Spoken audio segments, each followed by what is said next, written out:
ఈ వీడియోలో మనం భగవద్గీత అధ్యాయము 1 శ్లోకము 29ను పరిశీలిద్దాం.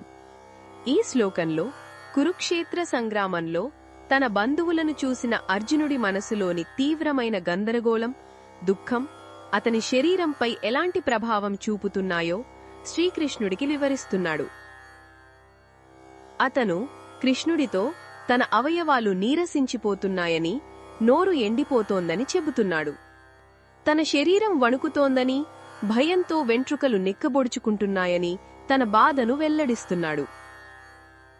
ఇది కేవలం శారీరక బలహీనత కాదు, మనసులో కలిగే తీవ్రమైన వేదన, దుఃఖం శరీర రూపంలో బయటపడటమే.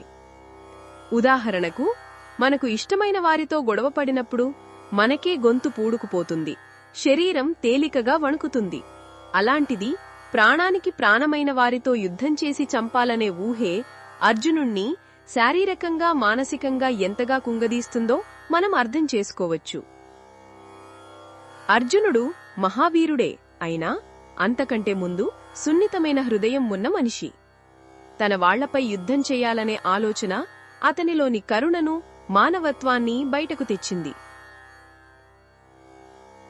ఇది బలహీనత కాదు, అతనిలోని మంచికి, ధర్మానికి ఉన్న సంకోచానికి నిదర్శనం.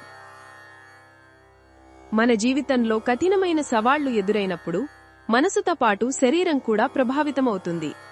అప్పుడు అర్జునుడిలా మనం కూడా ఆగి ఉన్నత మార్గదర్శకత్వం కోసం వెతకాలి.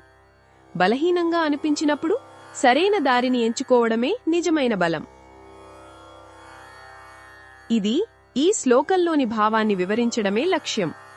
మరిన్ని భగవద్గీత శ్లోకాల అర్థాన్ని తెలుసుకోవాలంటే మా తదుపరి వీడియోలను తప్పకుండా చూడండి.